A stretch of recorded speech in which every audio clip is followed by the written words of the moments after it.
okay? As we come together and support each other in our spiritual development. We especially welcome those of you who are visiting today. If you haven't yet done so, please sign in at the visitors table by the front door, where you can be placed on our mailing list to receive the weekly emails and the monthly newsletter. Before we continue on to worship, there are a couple of announcements. Next week's worship service on Sunday, July the 6th, will be a little different in that it is a hymn singing service. We will be asking the congregation for your favorite hymns to sing at the start of the service. So please think about it this week and come prepared with some suggestions for next week. It is also a potluck Sunday next week and your chance to bring your favorite dish to share. Now please settle in comfortably for our musical prelude.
I want to make sure that y'all have a moment after service to visit with Daniel Polk, who is here, and with some of our visitors and some of our old-time members that have visited, that are back visiting with us this morning.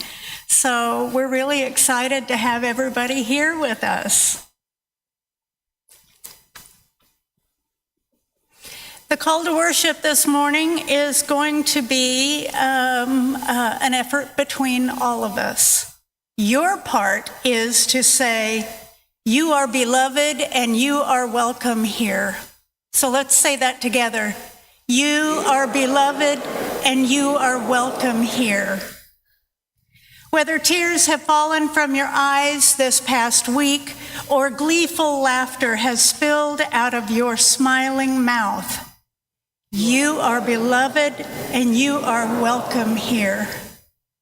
Whether you are feeling brave or brokenhearted, defiant or defeated, fearsome or fearful, you are beloved and you are welcome here. Whether you have untold stories buried deep inside or stories that have been forced beyond the edges of comfort, you are beloved and you are welcome here. Whether you have made promises, broken promises, or are renewing your promises, you are beloved and you are welcome here. Whatever is on your heart, however it is with your soul in this moment, you are beloved and you are welcome here. in this space of welcome and acceptance, commitment and recommitment, of covenant and connection. Let us worship together.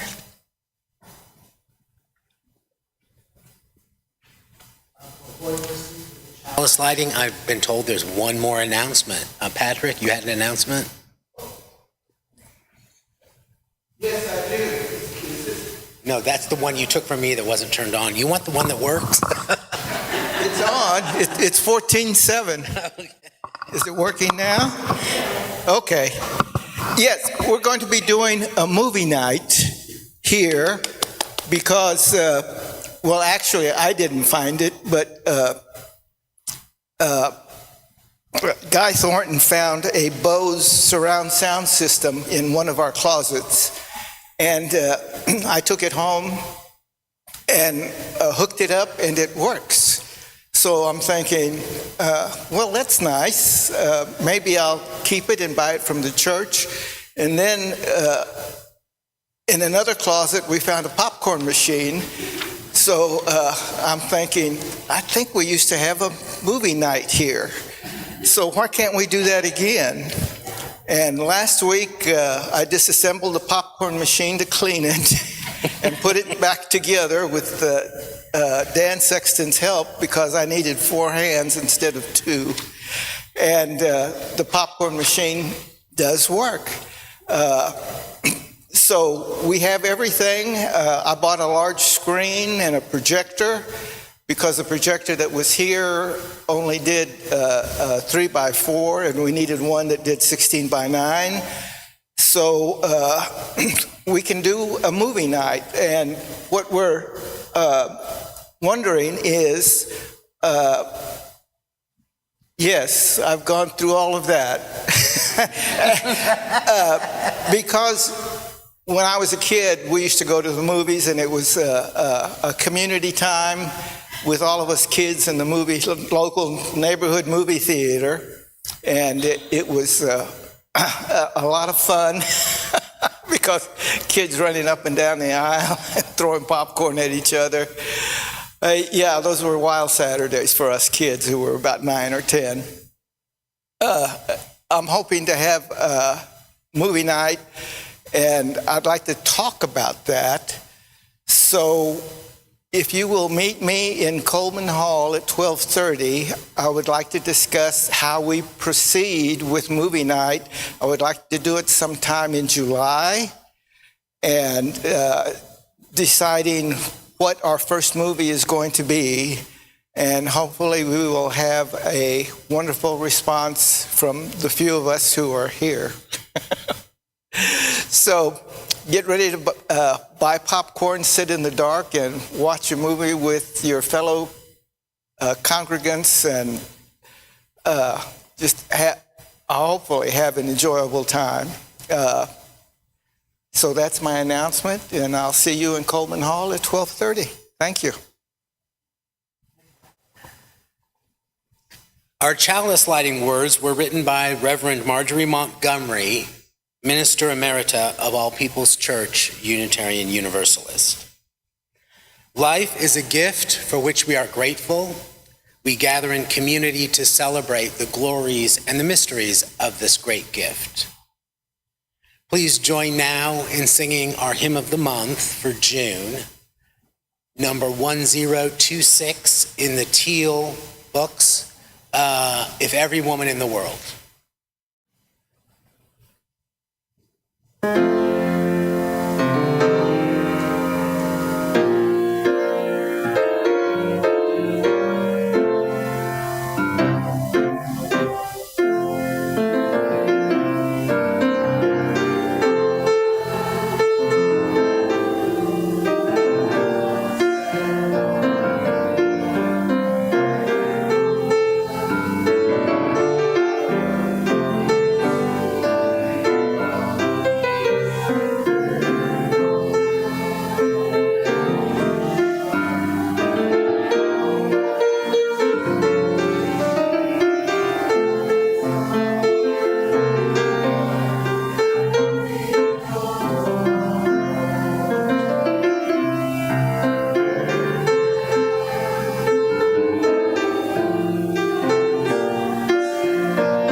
church, the quest for truth is our prayer. To dwell together in peace, to seek knowledge in freedom, to the community, to the end that all souls shall grow into harmony with one another. With one another. The young and the young at heart are now invited to come forward to the chancel for our time, story time for all ages.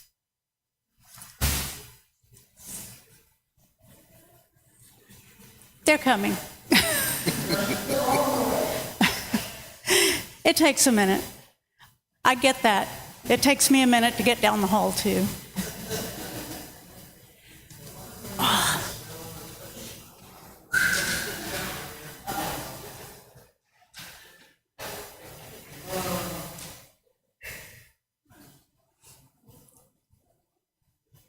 So just so you'll know, we're talking about love today. And so that's what I'm going to be talking about with the young people. Yeah, here they come.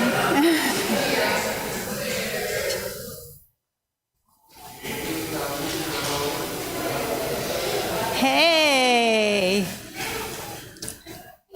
I'm so glad to see y'all. Come sit down. Oh, don't fall. Hey.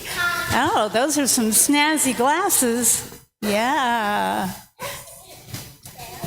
Absolutely. Hunter, I love the way you handled that. Somebody asked to sit next to you and you moved right over so they could. That kind of goes with what we're talking about today. They're very nice. Yeah, I think you're a rock star. You need to get something from your dad? Can you wait for just a minute? Oh, look who else is here. Awesome. Oh, where were y'all? Okay. Can I go hug my mom? You can go hug your mom and come right back, okay? Go get it and come right back. That's your hall pass. And then come right back, okay? Okay. So we're talking about love today. You know, before all of you come in, we have this thing that we say. Do y'all ever hear it? When we say love, will y'all do that with us again so that they can hear it? Because they're not in church for this. Love is the doctrine of this church. The quest for truth is our sacrament, and service is our prayer. To dwell together in peace, to seek knowledge in freedom, to serve others in community, to the end that all souls shall grow into harmony with creation. Thus we do covenant with one another. Isn't that nice that everyone here knows that? Isn't that great? And it all starts with love. That's your sister? Do you love your sister? Yeah. Okay. Sometimes we find it hard to love other people. But when we make a covenant with each other, you know what a covenant is, right? It's like a promise. It's like a pact. Like you hold each other responsible for making sure that you stick to that covenant. And our covenant is that we are going to take care of other people and love them, right? Yeah. So we say that every week so that we can remind ourselves of how important that is.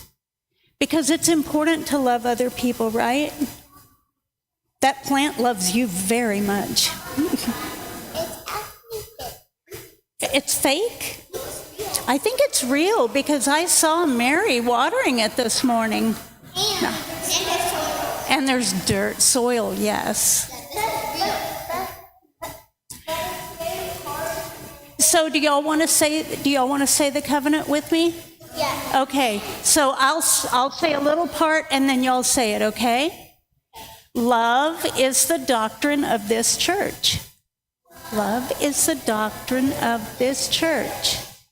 The quest for truth The quest for truth is our sacrament, and service is our prayer. That's right. To dwell together in peace, to seek knowledge in freedom, to serve others in community,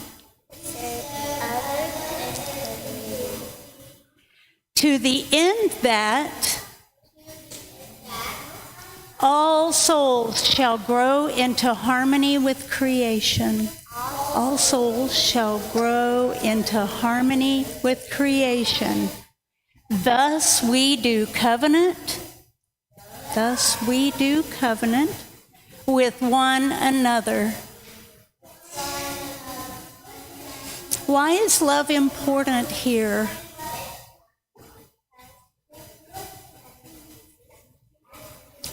Because we want everyone to feel loved, and by being loving and kind, that's right, it makes them feel loved. Yeah. All right, well, I would like for us to do this more often than just a one-off when I'm preaching on love, okay? Because I think it's important for y'all to learn the covenant too early on, so that you understand what it's saying and what it means to how we treat each other here, okay? All right, well, I want you all to have a fabulous Sunday, and we will see you next week, and I'm so excited that all of you were here. We're going to sing you out. All right. Okay, you can do it right on the way out. You're going back home on an airplane. Oh.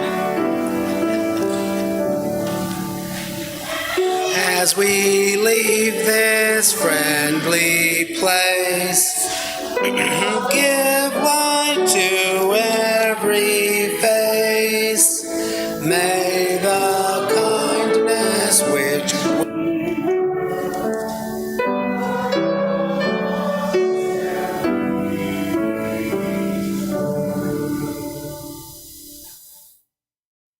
Our offertory this morning is from Paul Dizelle. The offering we take each Sunday is an opportunity to recommit to this place and to these people. It is as much a ritual as singing together, lighting our chalice, or reciting our unison affirmation.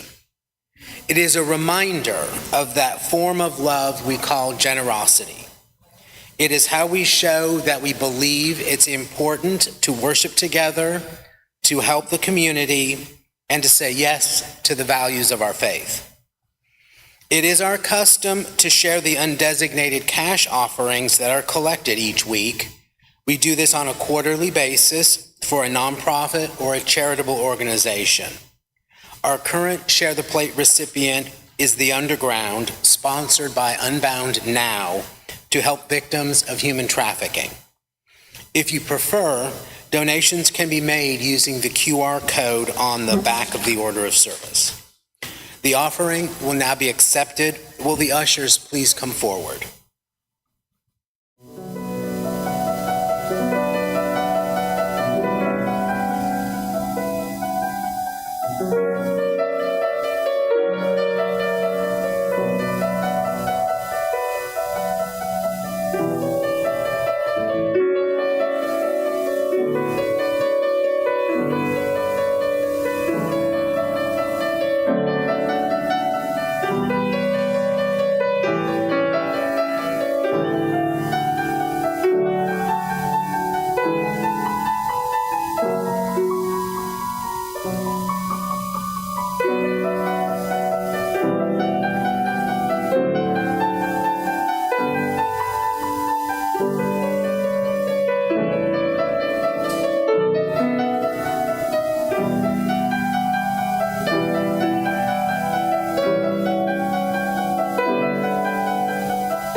Daniel,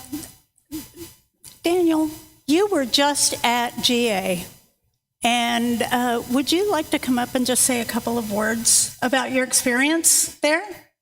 I know that you walked miles and miles while you were there, but I don't want to miss this opportunity to hear from you while you're here.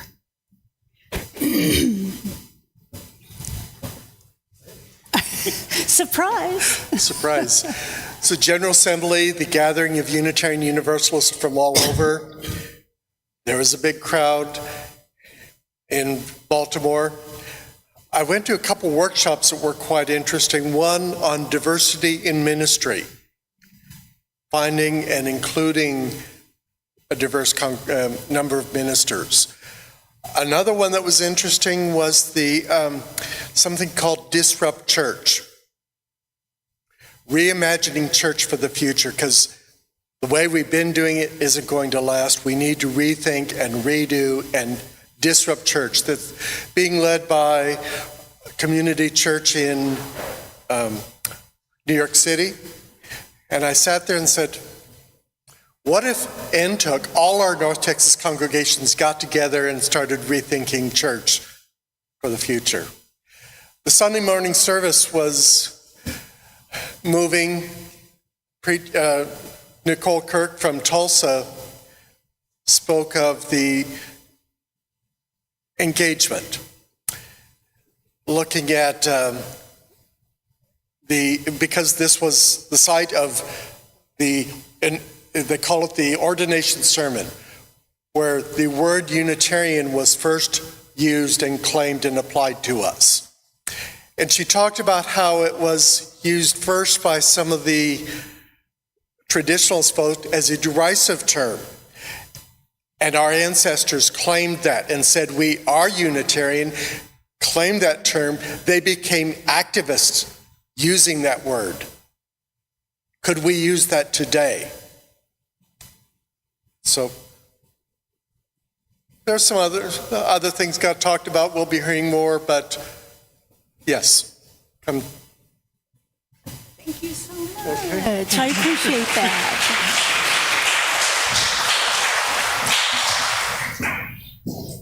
We're always excited for new and more creative ideas that are going to take our own church and congregation into the future.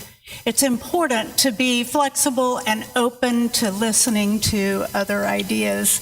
And I really appreciate, Daniel, that you were at GA and that you came back with so much information. Our reading this morning is by Hannah Roberts Villeneuve. People sometimes ask, is pride a protest or a party? And the answer is, of course, yes.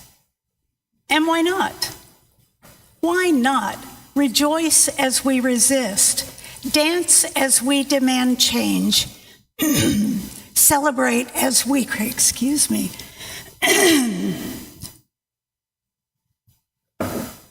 allergies. Celebrate as we create community that delights in all of who we are. So bring all of that with you this morning.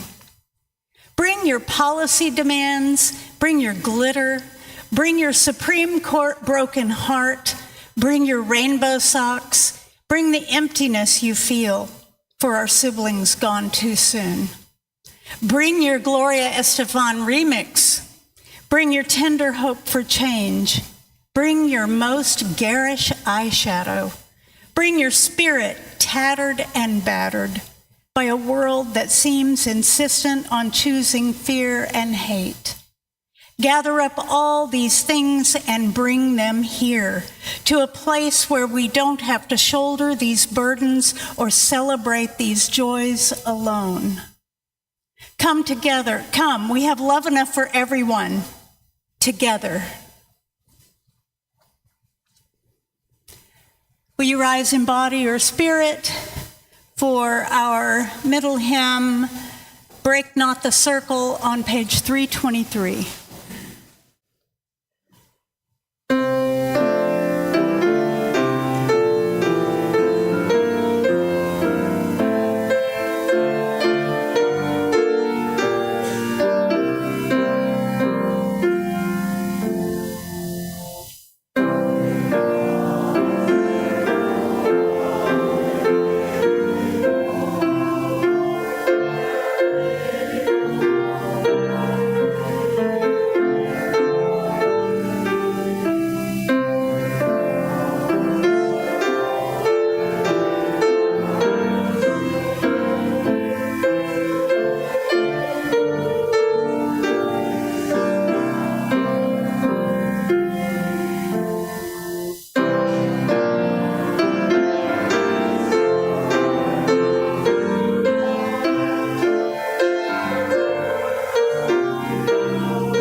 At this time in our service, we pause to honor and to give time and attention to those things important to us.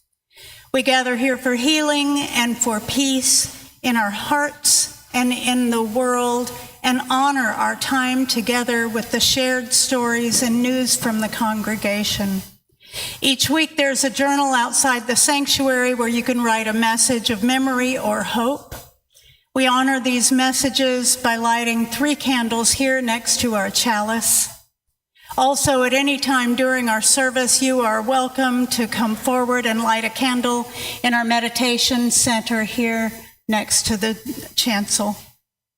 Today, from our book of memory and hope, we have one really huge one. Roy Redman is back. Yay!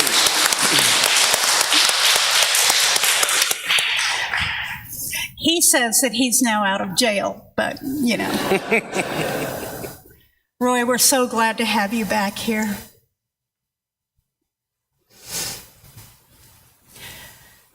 Our meditation reading is by Rebecca Parker. There is love holding me. There's a love holding you. There's a love holding all. There is a love holding me. There is a love holding you.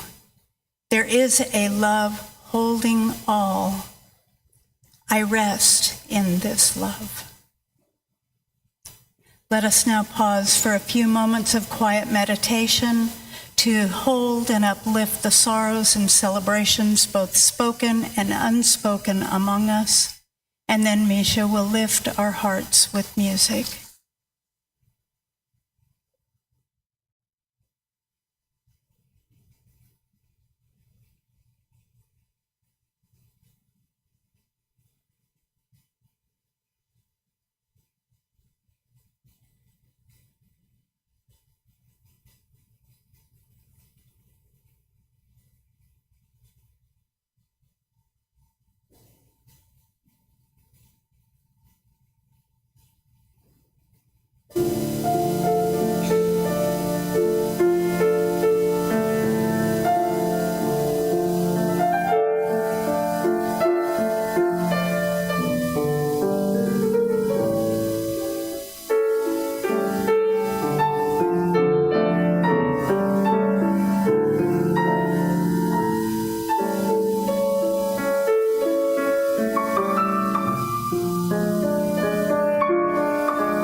Thank you.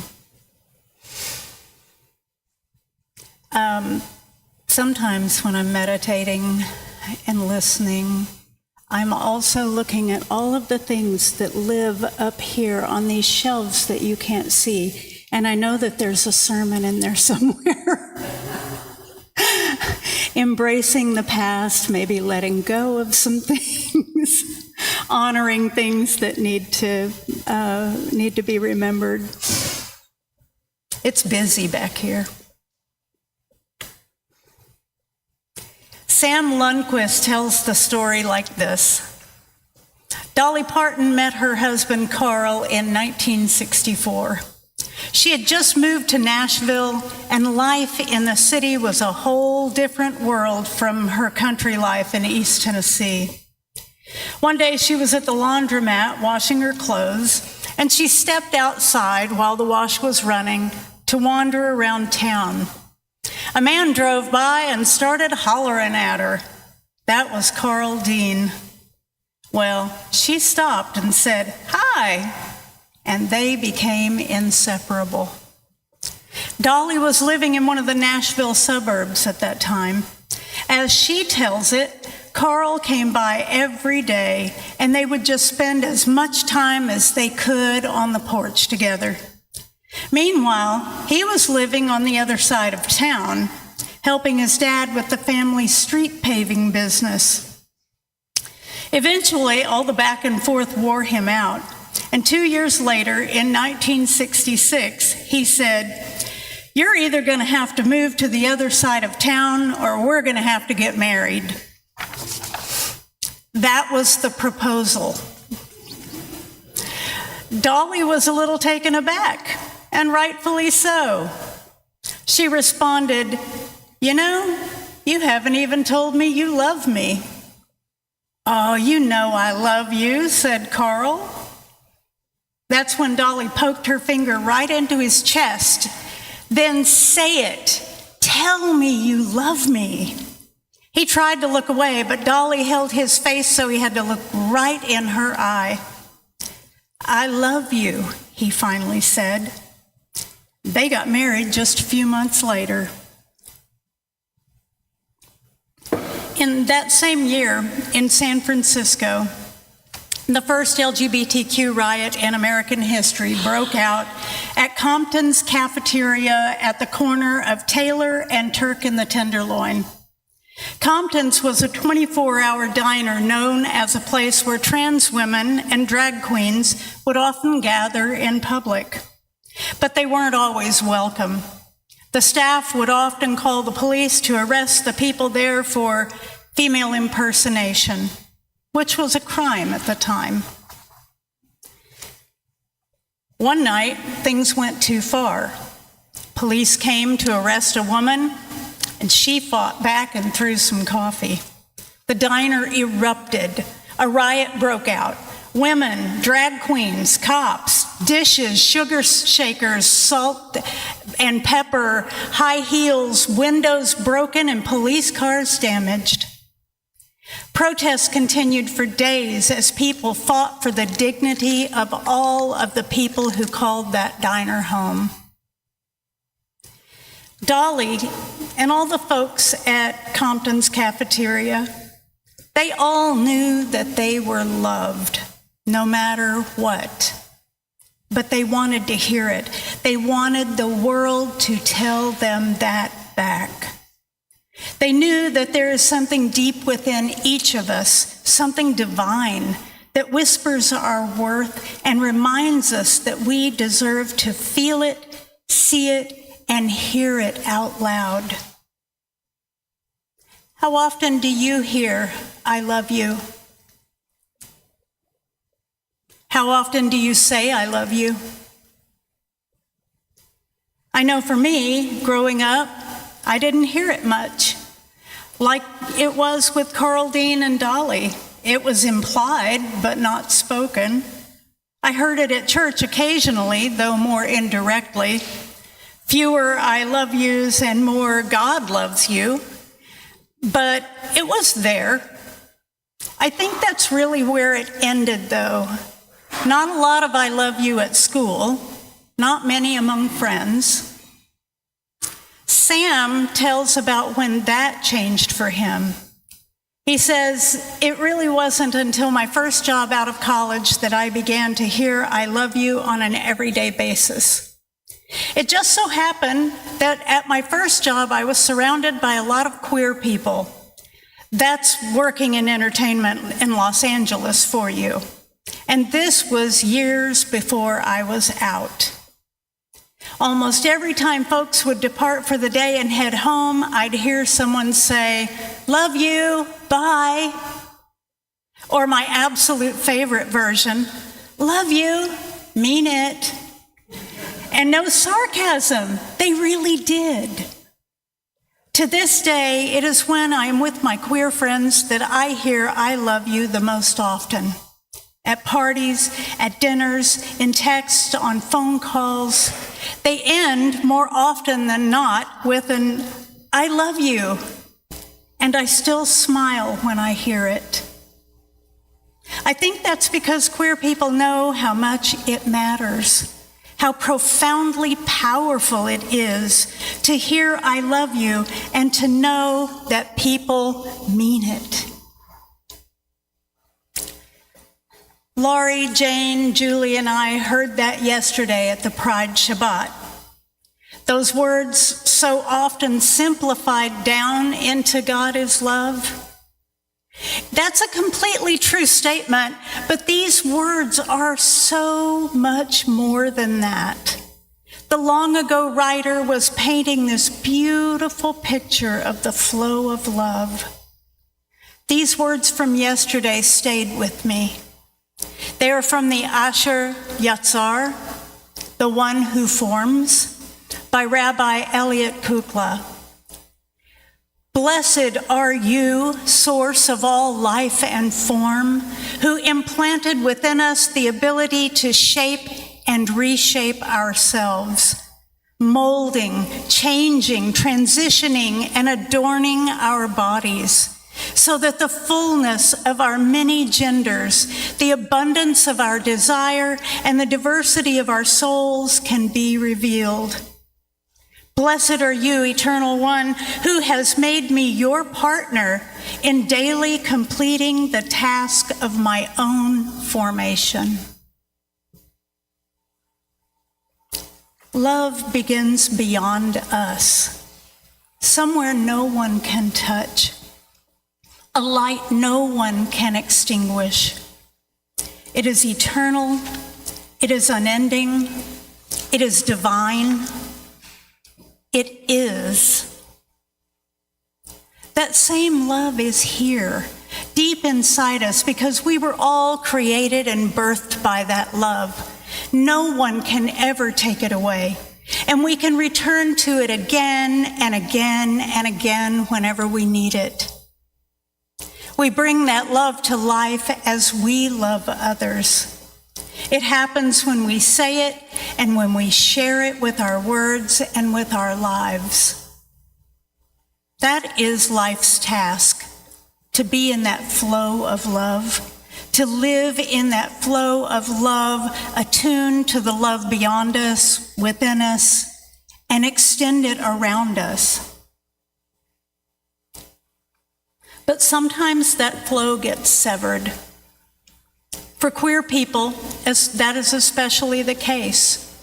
For many queer people and queer people from over the ages, stories have been told and statements made that sever that very fundamental part of ourselves, that part of ourselves that desires to be loved and to love.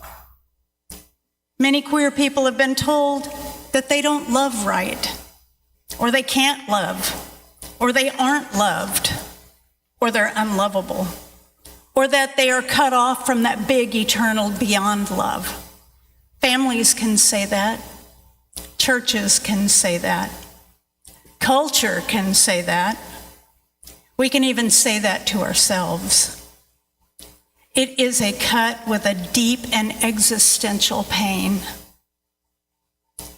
Harvey Milk reminded us, If you are not personally free to be yourself in that most important of all human activities, the expression of love, then life itself loses its meaning.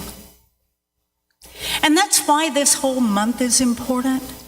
We celebrate pride to declare, proclaim, and demand in the face of those who say otherwise that life does have meaning, and that meaning is love. Our task as human beings is to live a life of love with all the gifts, identities, journeys, and expressions that creation has given to us. To live lives that say yes to the beautiful diversity of the human family. That is more important now than ever before in a world that is filled with tension and division and hate and contempt. But in a world that wants to sever us from one another, we must remember that there is a love beyond and within us that continues to call out to us. It says, I love you, I love you, I love you. And I love those people preparing coffee and snacks in the library. And I even love me, as hard as that is to say some days. The more we share it, the more we live it, the more we become it. This world can't help but become anything else but beautiful. A friend of mine confided once about his church experience. He recalls, about 15 years ago, I was part of a church community that said it loved me. And one Sunday, I walked into that community knowing that my life was going to change. I was going to have to leave that community and it was going to hurt. Just days before, I had come out to my best friend. She was the first person I came out to. We were at a restaurant sharing dinner and drinks. I told her everything, and she said, I love you. I knew the people at this church wouldn't say the same thing, but I still went that Sunday because for whatever reason, I felt like I needed to. That night, we were all singing some church song together, probably something about love. And I looked around and thought about how I was going to have to leave this place. It was a community that I'd spent years in with people who I thought were good friends, but I realized I had to let go of them. And as we were singing, a voice inside me said, I love you, and I've got you. Call that voice whatever you'd like, but that voice is the big beyond love and that quiet within love. That voice gave me the strength to leave and the courage to finally say to myself, I love you. It might not always feel like it, and people might tell you different, but never forget that you have a lot of power in this world, and that power is to tell people, I love you. Tell it to as many people as you can, as often as you can, with your words, with your actions, with your life. Tell them that you love them and remind them that they are loved. And remember, that's true for every single person on this beautiful earth, no matter who they are or where they come from, no matter what. Friends, never forget that you are loved, fiercely and forever. Happy Pride.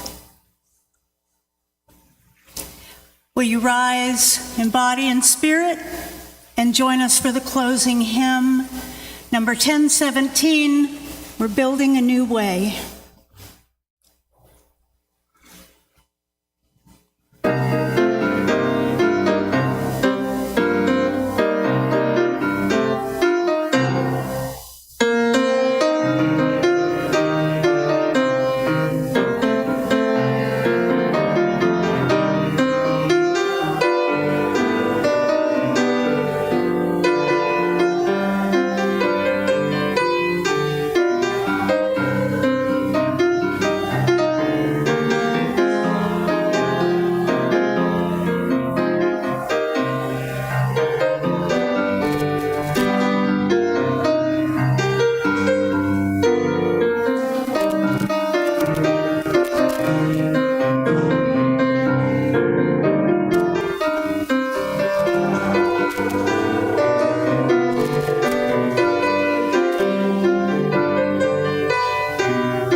from the Reverend Emmy Zucker Morgenstern.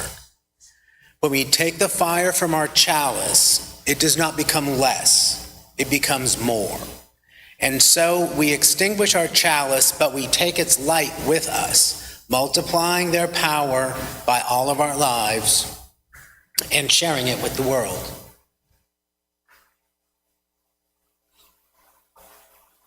There's a light that does not want to leave us today. We will carry that with us the rest of the day. Our benediction, our words by Emily Richards. Our work here in this space is at an end, and our work has just begun. The work of holding one another and this community in love. The work of trusting that we are on the right path. The work of believing that what connects us is stronger than what separates us. The work of engaging in that which makes us whole. The work of deeper understanding and commitment. The work of letting go of that which does not serve us. The work of radical inclusion. The work of collective liberation. The work of this beloved community. A beloved community of which we are all part. A place where we are welcomed, respected, valued, cherished. A place where we belong. Go in peace. Amen, and blessed be. I invite you to join us for coffee and conversation in the library behind the sanctuary with those people who I love.